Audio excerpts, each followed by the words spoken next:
Em nome de Patris, et Filii, et Spiritus Sancti. Amém. Estamos então, caríssimos, no 7º domingo depois de Pentecostes. Estivemos procurando e querendo ver,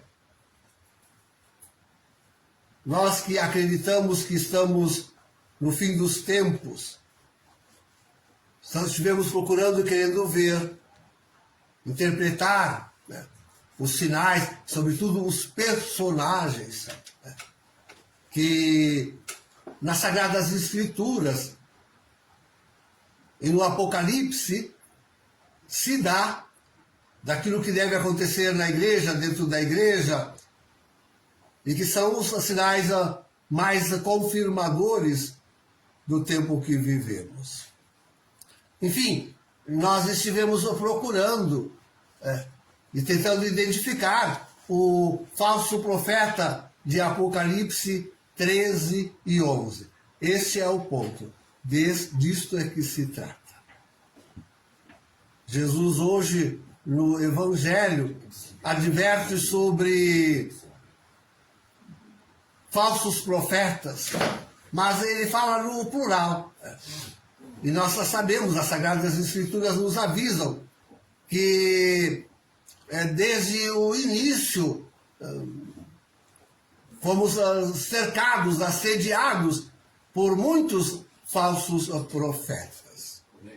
Mas aquele que caracteriza mesmo o fim dos tempos é um, ou pensávamos fosse um, isto é, aquele de Apocalipse 13, 11 e seguintes. Veio a lume, já antes de ontem, mas hoje eu não ia nem falar, porque eu queria a primeira confirmação. Hoje se confirmou uma entrevista que alguém fez a um cardeal. Aí eu vou parar de falar. Não é possível, eu estou fazendo o segundo. Não consigo falar.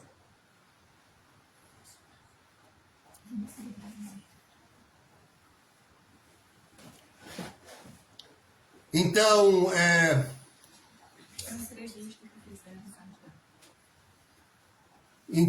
não, nada disso. Então, assim, esse cardeal, enfim, foi contando o que aconteceu no conclave. E ele é muito claro e explícito. Bergoglio, não se esqueçam que é um antipapa. E tudo que um antipapa faz é nulo e sem efeito. Tudo aquilo que um antipapa faz é nulo e sem efeito. E absolutamente um antipapa não tem poder e direito algum de designar sucessor. Mas absolutamente. Isso é absolutamente compreensível, isso. Tá? Isso é absolutamente compreensível.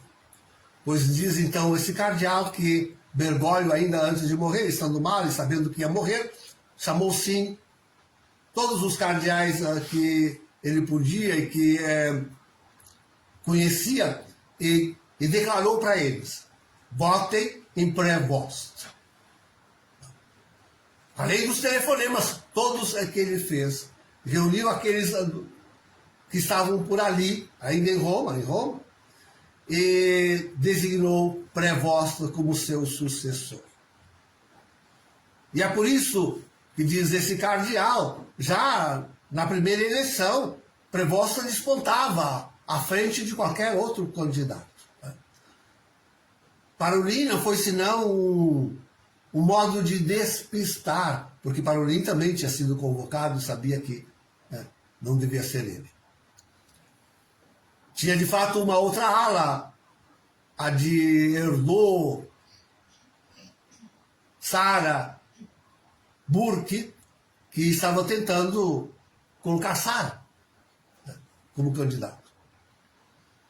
Mas logo depois da primeira eleição, Parolin se desculpou, dizendo que não estava em condições, tinha desmaiado antes. Você lembra que durante as congregações gerais ele chegou a ter um desmaio, um piripaco? E por isso que, de fato, Prevost logo ascendeu e foi eleito já na terceira, na quarta votação, com 107 votos. 107 votos. Então, queridos, um antipapa escolheu o seu sucessor. Tornou inválido o conclave. Tornou inválido o conclave desde a sua raiz. E a eleição de Prevost é inválida. É inválida. Podem ter certeza disso. Trocamos um falso profeta por outro. Prevost não é, nem nunca foi papa. E o último papa que tivemos realmente foi Bento XVI, até a sua renúncia. E todos aqueles que se tinham desanimado, pensando que perdemos o mais evidente, último sinal de que mais evidente sinal de que estamos no fim dos tempos, e todos aqueles que desistiram, desistiram de esperar Jesus no seu retorno em breve, desculpe dizer assim, mas todos aqueles que afinal voltaram à vida antiga, vou dizer vida do pecado, acompanhando a primeira leitura, mas a vida antiga pensando, não, olha que se enganam redondamente. De fato, queridos, eu vou continuar rezando a missa ainda una com Leão XIV. Vou continuar rezando. Hoje ainda, agora, rezarei. Vou continuar rezando pro Pontífice Nostro Leone, como fazemos na hora da bênção do Santíssimo Sacramento. Não porque eu acredito que seja.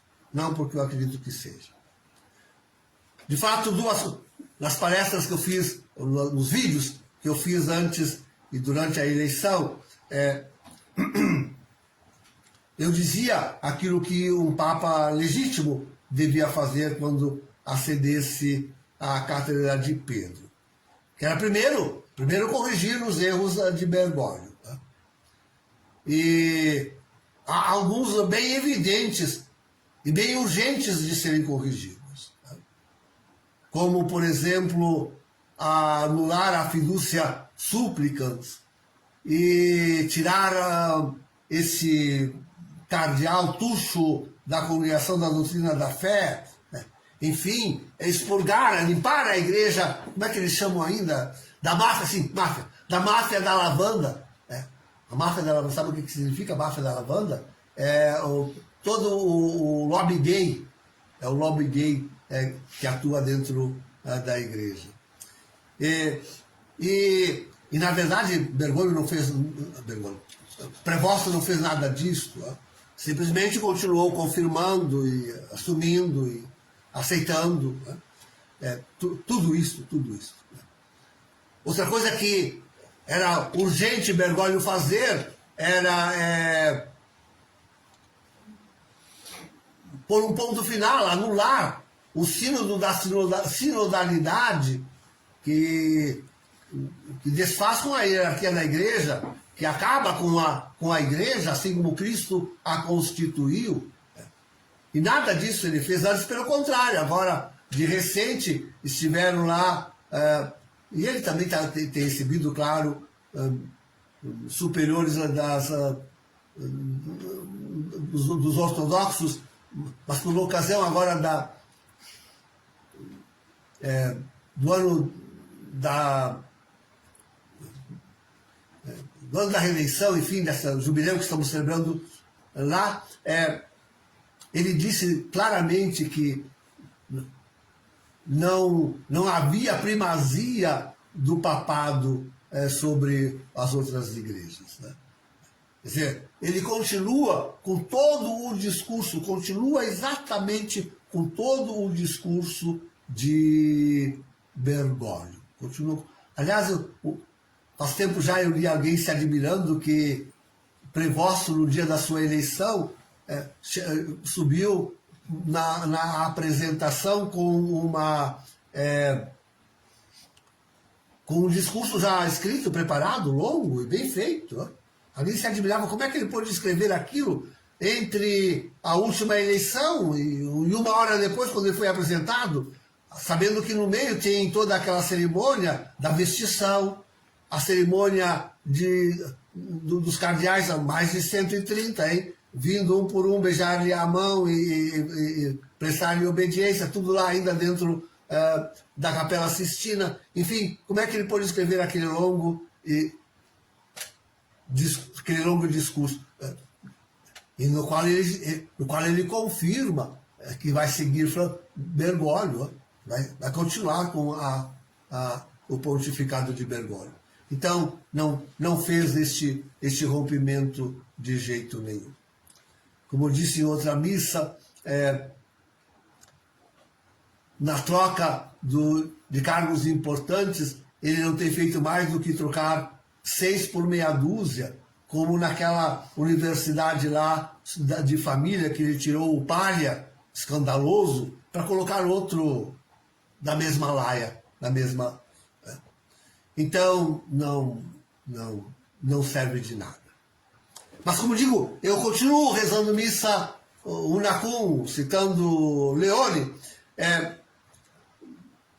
à espera de que aqueles outros sinais, os primeiros já foram caracterizados por Bergoglio, mas aqueles outros sinais caracterizadores do falso profeta de Apocalipse 13, 11 seguintes sejam dados por ele.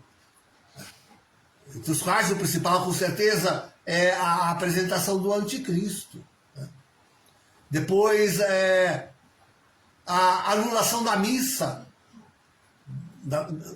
tornar inválida a missa, a consagração da missa. Eu acredito que isso só se fará realmente na presença do anticristo.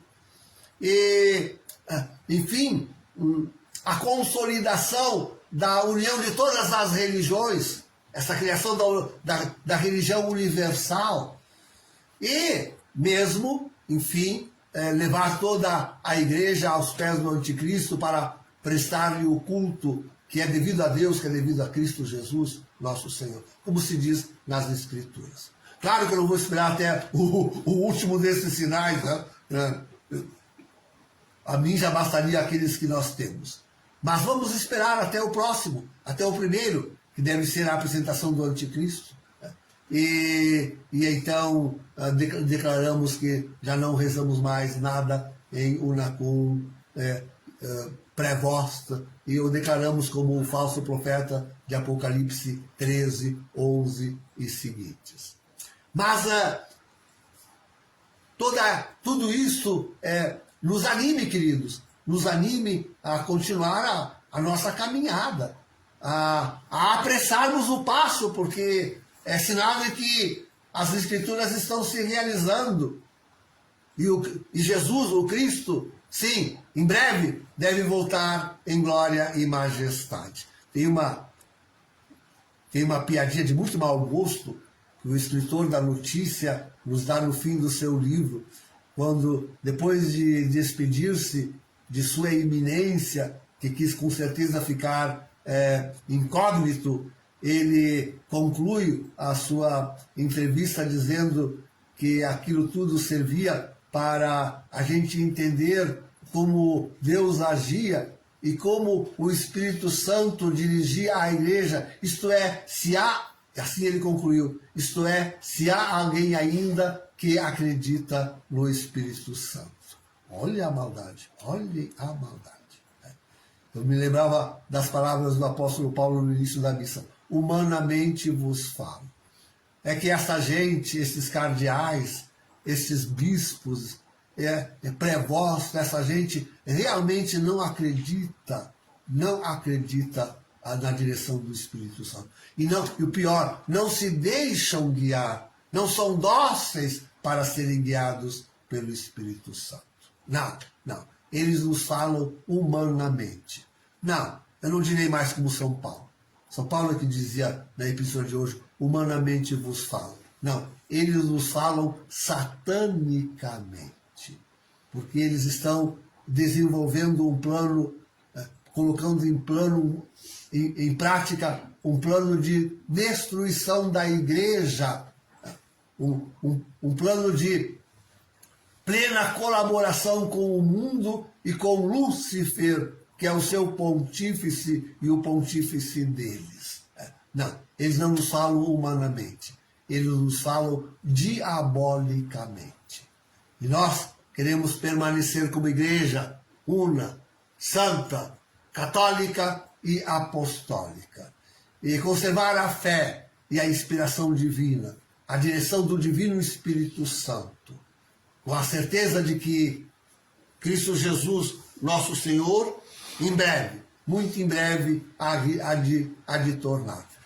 Alguém dizia que não esperemos o conserto da igreja pelas mãos de homens, sejam papas, sejam cardeais, sejam bispos, sejam padres. Não esperemos. A igreja foi de tal forma contaminada.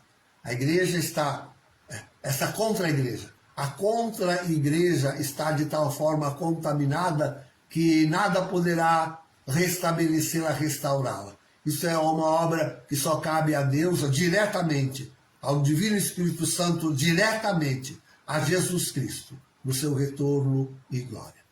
É Jesus, só Jesus poderá restaurar esta contra-igreja.